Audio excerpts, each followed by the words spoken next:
Hello students. So in the previous lecture we have seen about the polymorphism and the types of polymorphism. We have studied two types of polymorphism that were compile time and runtime polymorphism. So in today's lecture we are going to see about the overloading and overriding. The function overloading and the function overriding. ये दोनों है क्या and what are the difference between both? So let's start with first of all with function overloading. So function overloading we have already done before today's lecture. So it provides multiple definition of the function by changing signature. So what are the signatures? Signatures are the type of parameters and the number of parameters. So इसके पहले जब हम एक sum function बना रहे थे and we were adding two integer value, तो हमारा definition कुछ ऐसा था, sum int int.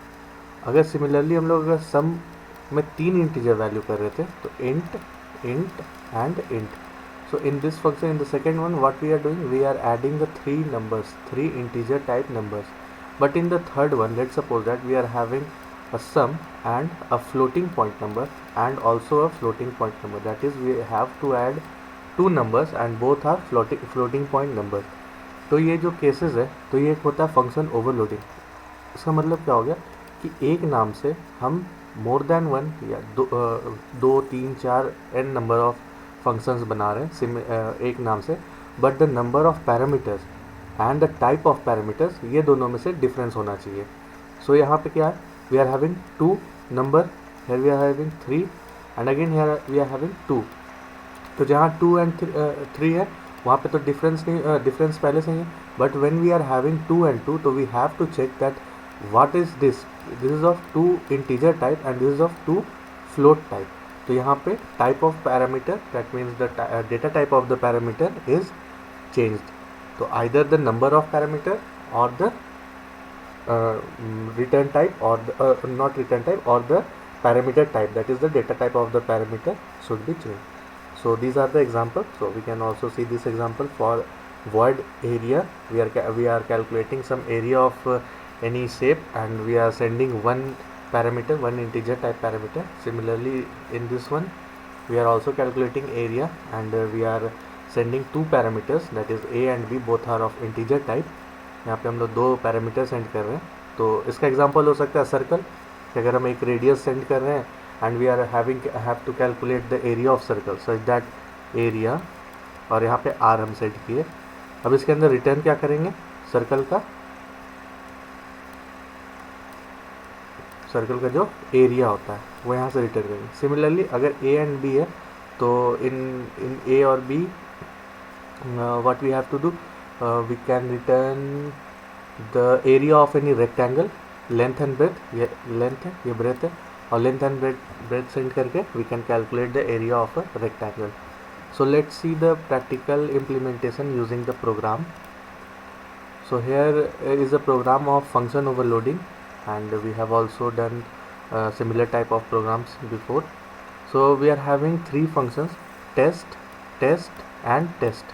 यहाँ पे टेस्ट नाम का तीन फंक्शन है. तो तीन फंक्शन टेस्ट नाम का क्यों रन कर रहा है, because we are substituting the number of parameters और the type of parameters different from one another. मतलब एक दूसरे से हम लोग अलग पैरामीटर बना रहे हैं. जैसे in first case we are having one integer type, ठीक है. In the second case we are having one float type. तो अब यहाँ वन इंटीजर वन फ्लोट, ये तो डिफरेंस हो गया, कोई इसमें इशू नहीं है.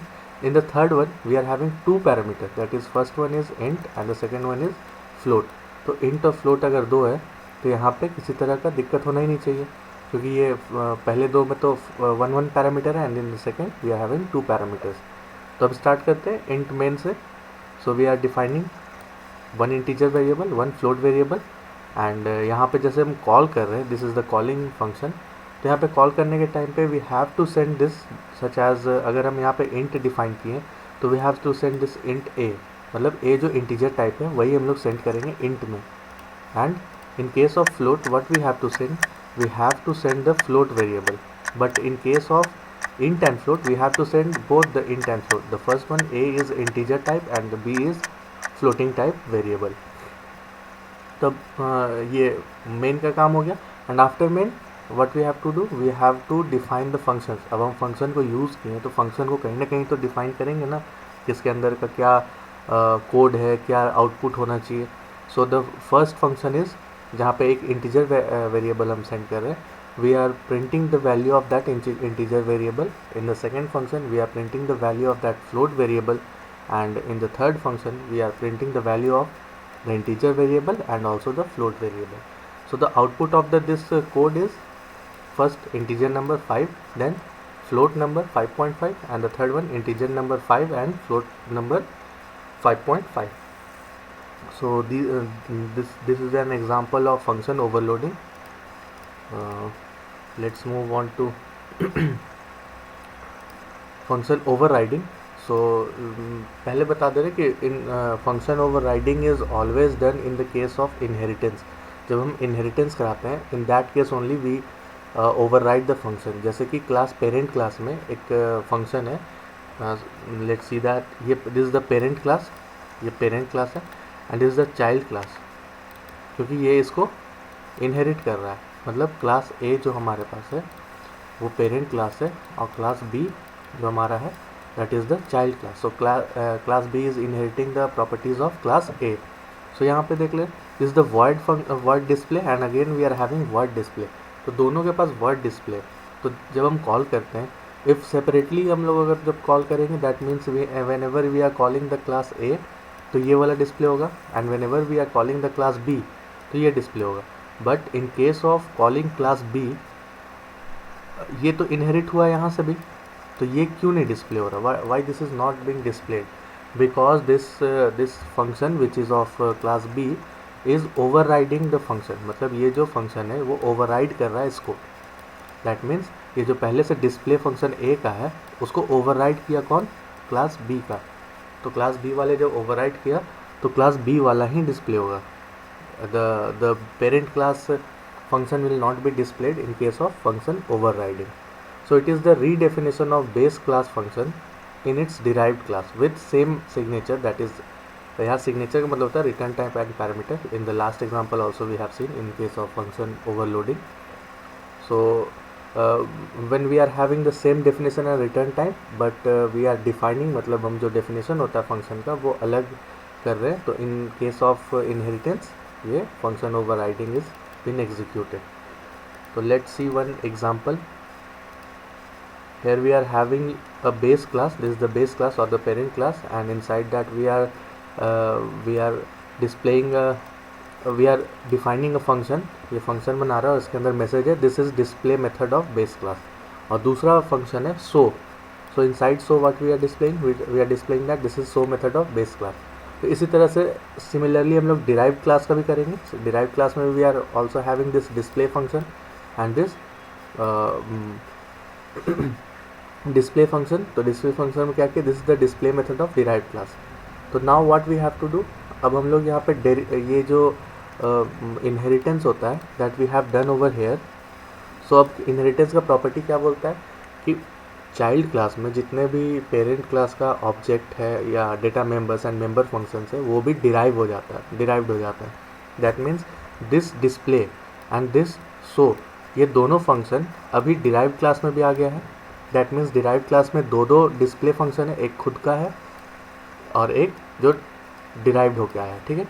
और यहाँ पे एक और फंक्शन है जो कि सो है, क्योंकि ये डिराइव्ड क्लास के पास अपना सो नहीं है.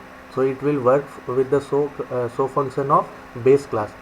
So integer int main. Now what we are doing, एक derived class का object बना रहे dr, और दूसरा base class का address, base class का एक address बना रहे that is %bs, और उसमें क्या स्टोर कर रहे dr, derived class. तो ये inheritance का हो गया property. Now what we are doing, अब हम लोग bs.display, जब bs.display कर रहे हैं तो bs.display क्या है, bs is the base class. तो base class का display में क्या हो रहा है, we can see that the display of derived class, मतलब derived class का base class के display को जब हम कॉल कर रहे हैं तो base class का display नहीं कॉल हो रहा है. what is being called, the class, the function of the derived class, that is the display function of the derived class, this one will be called. and similarly when we are calling dr, that is derived class so, तब derived class के so में कौन सा call होगा, जो ये inherit किया हुआ पहले से. So this is the example of overriding, and we will see the difference between overloading and overriding in the next video. Thank you.